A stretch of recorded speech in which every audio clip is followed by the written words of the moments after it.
Llegó a la localidad el padre Arana, conocido líder político que se opuso rotundamente a planes de minería que dañaban el ambiente.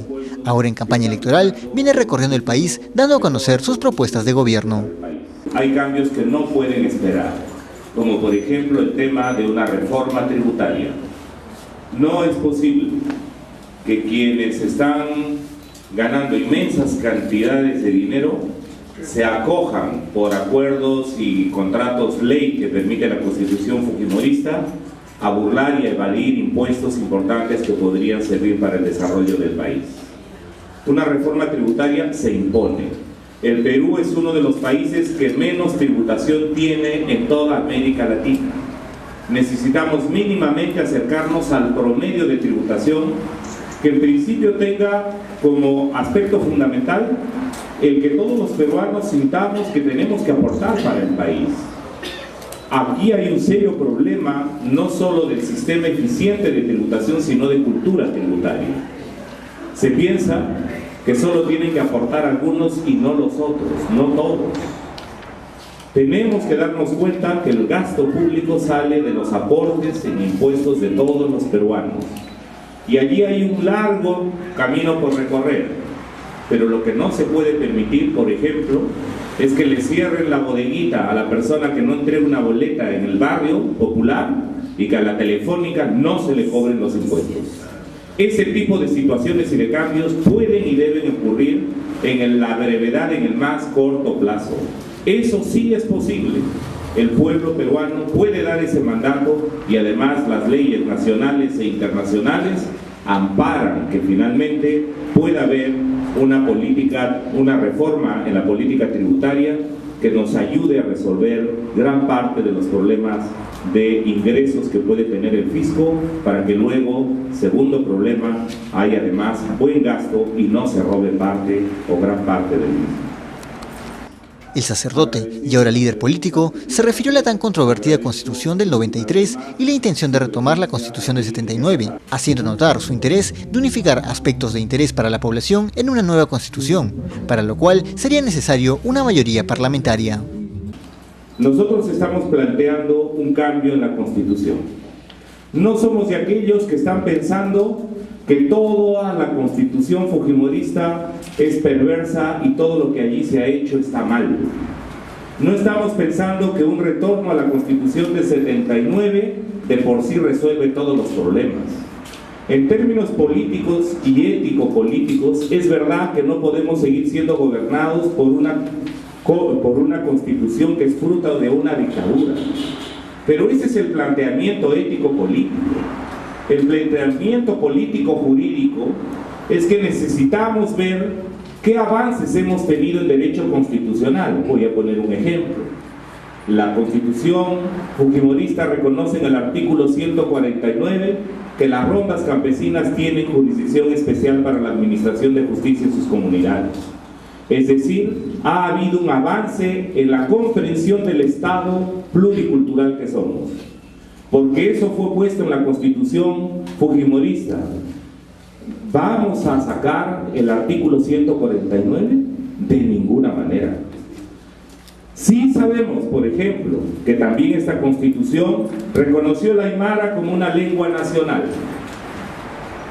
Y por tanto, debería haber el derecho para que no ocurra lo que le ocurrió a diversos alcaldes aymaras o quechuas de Cusco y de Puno, que el Ministerio de Educación les demora años para permitirles crear una escuela o un colegio municipal donde se eduquen en su mismo idioma. No es posible, y ahí están las pruebas que dio el gobierno regional de Huancavelica sin cambio constitucional, que en lugares donde haya mayorías de población que tienen un lenguaje distinto, los funcionarios no sepan hablar el lenguaje de la gente. Eso se puede cambiar y ahí han habido avances importantes en la Constitución del 2003. Pero es una Constitución que en principio obedece a un régimen autoritario y a un régimen ilegítimo y corrupto. Por tanto, debe ser cambiada. Y la parte del capítulo económico que restringe la participación del Estado y que entrega los recursos naturales, renunciando el Estado a la soberanía sobre los mismos, tiene que ser cambiada. Pero para que sea cambiada, necesitamos mandato popular. No se puede estar pensando en el país que los cambios deben ocurrir por vía autoritaria o por vía ilegítima o por vía de autogolpes. Y en ese sentido lo que nosotros venimos explicando y haciendo pedagogía política en el Perú es: quieren que haya cambios en la Constitución, dennos mayoría parlamentaria, dennos mayoría congresal, elijan buenos congresistas y no los congresistas con las hojas de vida, con las prácticas políticas que han llevado, por ejemplo, en los últimos 20 años por las regiones al Congreso. Al entrar al ámbito político, el padre Marco Arana fue suspendido de su ministerio por la Iglesia Católica. En uno de los momentos más llamativos de su alocución, indicó que no se debe permitir que ninguna iglesia debe tener un trato privilegiado por el gobierno. Pero ninguna iglesia, ni ningún grupo de poder puede reclamarse el derecho de tener privilegios del Estado que corresponde a todos los peruanos.